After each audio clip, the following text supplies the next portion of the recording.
Welcome back to the channel. In this video, I'll be showing you pretty much every iPhone tip that I can think of. For example, you probably didn't know that you can actually play music while recording your video. Normally, when you go into video format, it will actually pause your music, but you can play your music. And if you go to photo, you can hold it down and it will do quick take and it will start recording, and you can slide it over to record video and your music will still play in the background. Alright, so some of my favorite tips you can actually do in the Messages app. So if we create a new message, you can actually type and say that you wanted to undo that. Just get 3 fingers and swipe to the left and it will undo what you just did. Redo is just the opposite. And then you can copy by swiping inwards with 3 fingers and it will show a little copy up there. And then say that was not there, you go to a different app or whatever, you copy a message, you can paste it by doing this opposite gesture. Another one of my favorite things is you can hold down spacebar instead of tapping all around trying to get your cursor to a certain spot. Hold down spacebar and it will give you free access to any spot in between letters. Another thing is that if you are accustomed to typing with one hand and you just don't have access to your other hand, you can hold down your emoji or your world icon and slide over to one-handed keyboard and you'll have access to a smaller keyboard, which is pretty nice. Another one of my favorite things is that if you're typing and you want to get a number, you can just hold down the number thing, drag over to whatever number you want and let go, and it will bring you right back to the letter keyboard. The same thing goes with question mark or any punctuation, and it will bring you right back to there. Alright, another thing is that you can do text replacement. So if you go into settings and search text replacement, you can do this for your email. So putting on text replacement, you can add one and have the phrase be your email. And I already have a text replacement for that. But if I do that, and then I can say the shortcut to be like the first couple letters of this, and then every time I type in the first couple letters in my email, it'll automatically give me the option to just fill it in with the whole email, which is really convenient. And you can do that in all sorts of different apps, really useful. All right, now another thing that a lot of people don't actually know is that if you're using one of your apps, you can use this bar down here and switch to other apps like this. For older iPhones with 3D Touch, just press hard down here and you'll be able to swipe and the same thing will happen. All right, another thing you can do in Messages, you can actually do this in a lot of apps, but you can select multiple things with 2 fingers like this. And in Messages, there's actually an option for read, so you can read all those texts at once. And say that you're at the bottom of something, you can select multiple and then use a 3rd finger and press somewhere at the top, the time or whatever, and it will bring you to the top, and then you can delete all those. Quick shortcut. Also, another thing to scroll down is just hold down that scroll bar and you can scroll down. Alright, so the next one is back tap. So if you go into accessibility and then touch and then scroll down to the bottom, you'll see an option for back tap. And this will recognize a double or triple tap on the back of your phone. This only works on iPhone 8 or newer.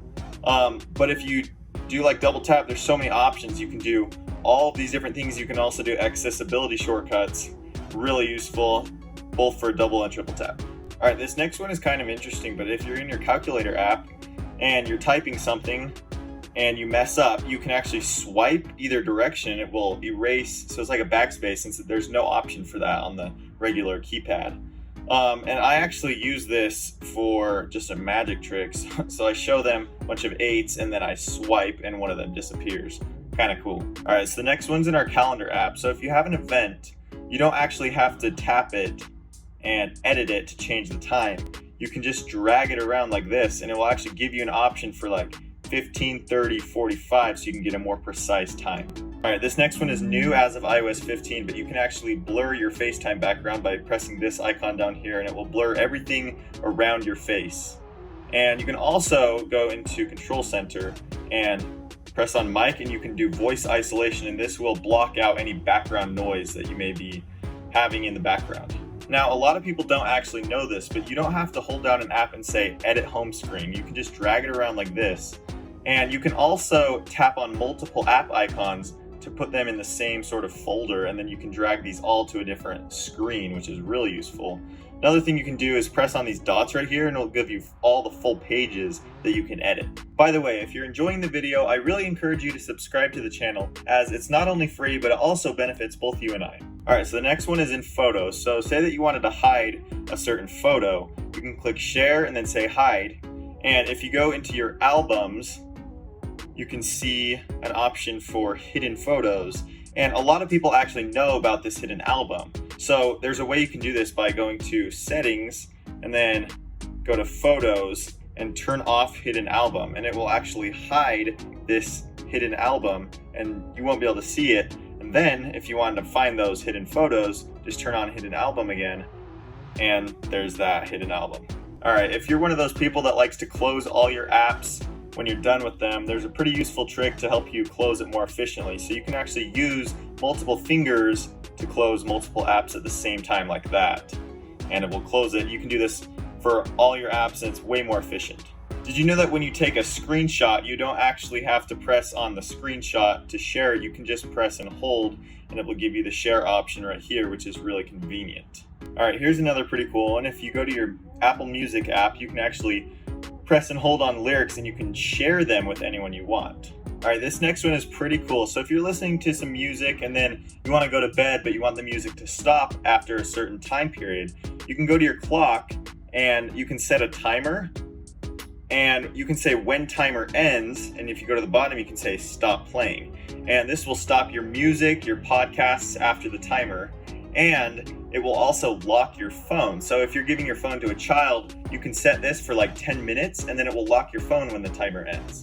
So if you always find that your music on your phone is too quiet, there's a way to change this in settings. If you go to your music settings, there's actually an option for Equalizer, and change this to late night and it will make all your music louder. All right, so another useful one in music is that you can swipe from the left to the right to add a song to the queue, or from the right to the left to download the song. Pretty useful, pretty quick. I like it. All right, so this next one is in photos. You can actually go to any image and swipe up and it'll give you the option to add a caption, and this will make it way easier to find later if you're searching for it. Also, another thing in search, you can search for any sort of key phrase and it will actually know, like if I search for dog, it knows what's in my photos, which is really useful if you're trying to find like a certain time or a certain location or just a certain thing that's in your photo. Another thing you can do is that you can search for photos in Spotlight. So if I search for dog like this, it'll pull up all my dog photos, which is even more efficient than going to my Photos app. All right, so another one is that if you're in your Photos app and you're with your albums, if you press on like a particular album, you can see that this one is the key photo right here. But if you want to have, say, a different photo be the key photo, you can just hold it down and it will give you the option to make key photo. Now, if we go back to our albums, we can see that that photo has been made the key photo. Another really cool thing is that you can actually drag and drop photos. So if I hold this photo down, I can swipe to a different app and drop it in that app, which is really useful, way more efficient than trying to copy and paste it. All right, here's another pretty useful one in camera. A lot of people don't know this, but you can actually add a filter before you take the photo instead of afterwards, so you can see what it looks like. So swipe up and then you can press the filters and it will give you an option for this. And this is really useful because you can see what a photo would look like beforehand. Another very useful feature that Apple has added is called live text, where you can actually copy and paste words that it sees by pressing this icon down here, which is really nice. All right, so next we've got some really useful Safari tips. So a lot of people don't like the navigation bar at the bottom, and you can easily change this by pressing the double A, and then you can just say show top address bar. Another thing is that you can close all your tabs by holding down this, and it will give you the option to close this tab or all your tabs. All right, so one of the most useful Safari tips in my opinion is if you take a screenshot and tap on it, it will give you the option to take a full page screenshot, and also another option to crop it so you can get anywhere you want. All right, and the last tip is that you can actually access Spotlight Search from the lock screen by just swiping down, which is really convenient if you want to quickly open an app or look something up. That's all. I hope you liked the video, and make sure to subscribe, like, and share.